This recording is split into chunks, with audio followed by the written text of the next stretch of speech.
Markets hit an all-time high today, but is it all good? Well, let's take a minute and examine what the Fed said. The first thing the Fed said was that they were well positioned to take time to assess the evolving outlook. I always look carefully at the words that are used, and the one that stands out to me the most there is evolving, which means changing. And you got to remember the path we're on was the pivoting path from rates that were going higher or being held higher. The path we got onto in September of 2024 was a pivoting path. And so now we're on an evolving path, which doesn't sound so good. The next thing the Fed said was that trade and immigration cited as having the potential to hinder disinflation process. Basically, if this goes bad or goes south, it's Trump's fault. The committee saw notable progress towards price stability, but inflation was somewhat elevated, which means let's not panic. Price is actually pretty stable. Inflation is not raging out of control. The economy is growing. Job market is showing resilience. The consumer is showing resilience. And so even though the Fed is suggesting that Trump's policies could mess it all up, he's saying, don't panic. It's all right. Things are under control. We're evaluating and evolving. Well, hopefully they don't evolve too much and they stay on the path of cutting rates. Markets are at an all-time high. I want to take you into the SPY. I'm going to show you guys what needs to concern us there because we're in a bull market. Undoubtedly, 2023, 2024, 2025, up, up, up. It's all up. However, we don't have a couple components in the trifecta of bullishness that you know that we need to be keeping our eyes out for. And thus the concern is that the move up doesn't have strong legs underneath it. Let's go look at the S&P 500 chart and see what I'm talking about. We have pushed to an all-time high on the SPY, which is pretty exciting. And overall, this thing has pulled back in December and January and now appears to be heading north. That looks pretty good, doesn't it? However, if you look closely at this chart, you guys can see that volume is falling off a cliff and going lower and lower. And so this is what's referred to as bearish divergence when price action is going higher, but it doesn't mean that there's a lot of participants or high interest in this upward move. It just means that nobody wants to sell just yet. So price going higher, volume going lower. And let's take a look at the last time this happened, which was actually right back here. Okay, price was going higher, right? But if you look at the chart carefully, you see that volume was simultaneously decreasing. And when did volume spike? When did the volume push up? It wasn't on the days that the market was climbing. It was on the day that the market sold off. So volume increased when the market began to roll over and sell off. And so that's our big concern. I've been telling you guys about it. You take the stairs up, you get into the elevator, and you go all the way down to the bottom floor very, very quickly. Even though it took you guys a couple weeks or a month to get up the stairs slowly, elevators will go down very quickly, and that's what we're seeing when these big selling days pop up. And what does it take to get a big selling day to come along? Well, the unexpected news events going in over the weekend, anything can cause this market to take a fast selling acceleration path down. That's the concern. But we're going to continue to pick stocks. We're going to continue to take stocks long this year because I think we still have growth factors that we're keeping our eye on, which is the AI story, which is absolutely in the background of this troubled market. It's absolutely changing industries. It's going to change the world. It's changing everything that people do. You know, it's changed warfare in Ukraine and Russia. So many things are changing with AI at an extremely fast pace. And you may not be diving into AI every day. You might be going about your everyday job. But trust me, in the background, there are people who are working and discovering how to replace your job using AI and using robots and using software. There's a ton of jobs that are on the chopping block. And this is going to lead to incredible turbulence because we're going to begin to see a series of layoffs based on this technology coming into the forefront. And that's where I want to start today. I'm going to talk to you about a company that I think is going to continue to have expanding and growing revenues. And I want to talk about the stages of AI that we've seen recently. In 2023, 2023, 2024, we saw AI emerge. And the company that did the best, well, those were the chip makers, those were the chip designers, the Nvidias, the SMCI, the Taiwan Semiconductor.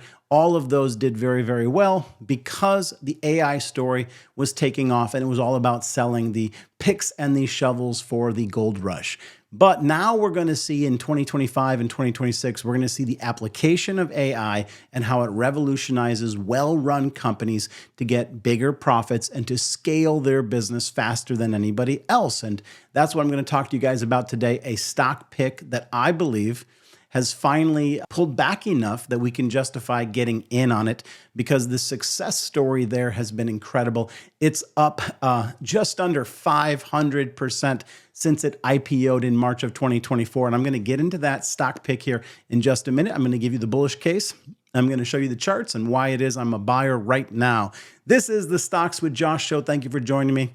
Hey, I teach, I chart, I trade, I scalp, I invest, and I teach you guys. Hit the like and subscribe if you want more of that. Thank you for joining me. Drop a heart and say hi in the comment section. Today in the Stocks with Josh Discord, we had a beautiful live trade session. I did 3 trades very quickly, and all 3 of them were winners. I give these trade setups every day. Today, we were using them as the basis of our trading, and we were able to get a couple big moves right off the bat. I want to take you into 2 charts real quick and show you one of the trade setups that we did, as well as take a quick peek at Nvidia before I get too deep into this video. We're getting companies reporting earnings. Their earnings are next week. The stock has moved up to a critical area of potential resistance. This is a spot where we could be taking profits because we basically bought this thing between 117 and 114, and we're way up here at 140. And so, you know, you got to be wondering, should we be locking in some gains? We don't want to give up our gains if this is going to capitulate. So I want to quickly show you that chart so I could give you some perspective of what it is I'm doing right now, just to remind you if you've forgotten, because I've mentioned it in the Discord and on previous videos. Let's go look at that chart. Okay, we're going to be looking at Nvidia on the daily time frame. And, you know, I want to point out that at the moment, I mean, this was just an incredible move. Green candle, green candle, green candle, green candle, green candle, green candle. Finally got up here and we're getting some red candles. And where are we getting them? Right up against historic resistance. And so, you know, it would make a ton of sense to possibly consider locking in some gains. Now I've got a line snapped on my chart and it's $137. And that's where my stop loss is. Okay, so I will accept a take profit on the basis of my stop loss being hit, and that's hit at $137. And I want to point out a couple things to you, how critical this spot is from past price action. When price got above this in the past, it was 137 where it came back and bounced and went a little higher, okay?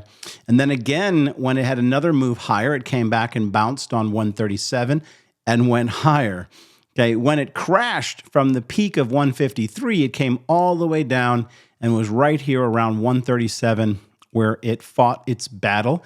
And again, we saw it pop on 137 and go higher. Now we've made it up above 137. And at the moment, we are holding steady. Now, earnings is next week. And if we break out above this descending line of resistance, we've gotten a couple touches here.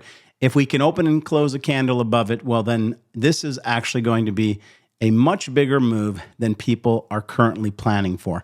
And so at the moment, my recommendation is to hold on to this. I also want to just quickly review the MACD with you guys. Guys, when the blue line, which is the MACD line, crosses up above the 0 line, it basically is giving you an early buy signal. Now, the next thing that has to happen is the orange line, which is your signal line, has to follow suit, and it needs to also get above the 0 line. At that point, the blue line should be way up here. Now, when that happens, you officially have a full-blown midterm buy signal on Nvidia. And so as long as we stay consolidating above 137, in my opinion, I need to give this the chance to produce and to print that higher time frame buy signal, because we could be sitting on a much bigger move. That whole thing, if it consolidates at around 144 to 137 and it creates a pennant flag, it could be getting ready to make a move right now up to 160 and 180. Now, if that happens, a lot of people are going to be feeling very sad that they took profits too early. The theme of 2025 already has been to hold your winners longer. You know, if you take your money out of Nvidia, the next thing you're going to have to figure out is what are you going to do with that money? Do you know a better stock that you want to roll it into? Is it Palantir? Well, Palantir's hot and at the top right now. We're in deep on our leap profits on Nvidia and any shares purchased down when it was below 117. We've got deep, beautiful profits, and it's time for us just to chill and let it cook. Okay, let's get into the stock I wanted to talk about today, and that's Reddit.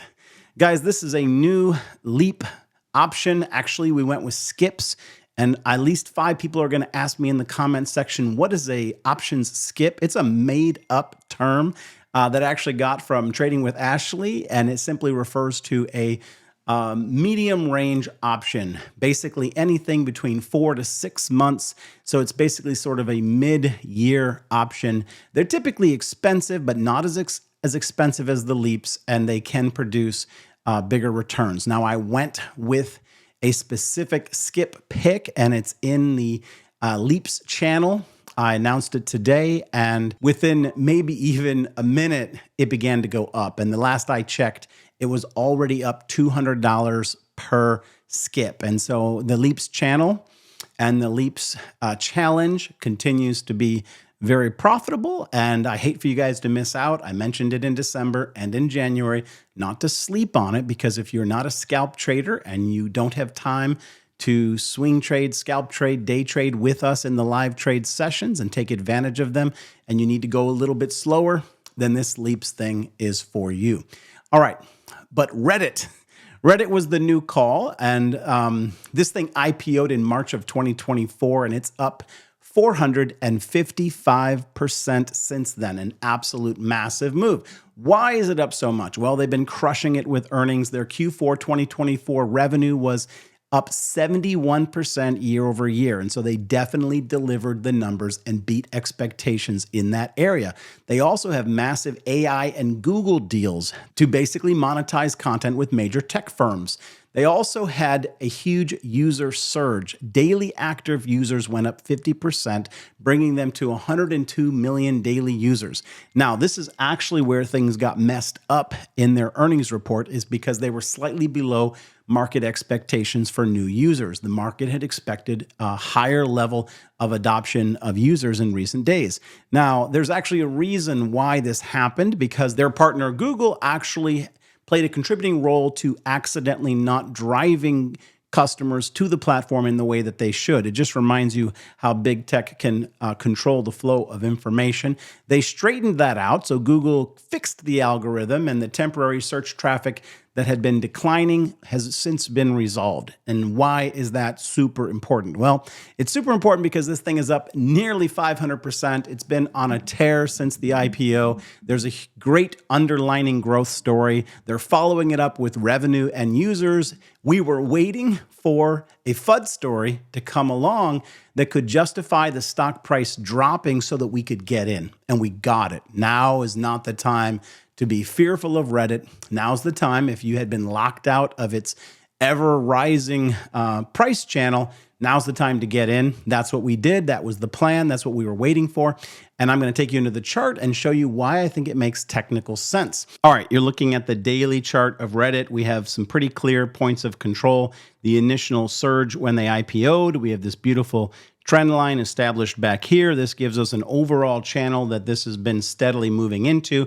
And when we zoom into the local time frame, this is where the story gets interesting. Now, I've drawn a couple lines here. One of them is this supporting line where the price tends to fall back to. And where are we at? Well, we're right there at that price. Now, but what you ought to be asking yourself is, well, Josh, you've got this $176 target on your chart. Where did that come from? Well, that's a fib level. But here's what we got to do. If we go to after hours and we throw 12 hours on the chart, you realize that we actually hit that level. So we actually did hit that 176 buy level. And since then, we've been consolidating back above an important trend line. Now, we're going to be watching this very, very carefully. We have a double bottom here locally right around $184. And we're definitely going to run with a stop loss, but it made sense to potentially get into this on a reversal because this could easily work its way back up to this $206 range. And I think we could get there in less than 30 days. So overall, the RSI is neutral, the MACD is bullish, and the stochastic RSI is oversold, which brings us to a place where I believe that the stock price could go up. You got to remember, there was a lot of people waiting to get into this. Now, sometimes I'm a little bit more patient, but the fact is this thing is pulled back 15%, and one of the driving factors for Reddit has been institutional interest, the long-term play on this company. So I believe that there may not be the opportunity to be greedy and wait for that bigger dip. Now, it could come back to 173. It could come back and retest that level. But if I'm right, and this was just a FUD story to bring the price down so that institutions could buy more on the dip, we don't want to be too tardy to this party, and that's why I've started a position. But let me give you guys the basic trade range that we're in. Right now, we're in this trade range based on Fibonacci. We're between 184 and 194. And what that basically means is that if we drop beneath 184, then you could expect more downside. But similarly, if we go up against 194 and we break out, then we're going back to 206. And this is going to be a huge payday for those who got in at this time. So let me know in the comments what you think of Reddit. I can tell you that no matter what happens, this is one that we're going to hold on to. And this is one that I'm going to accumulate because I believe that there is a ton of opportunity and that this whole thing with the users not hitting the mark of the expected mark, I think it was like 103 million and they got to like just under 102 million.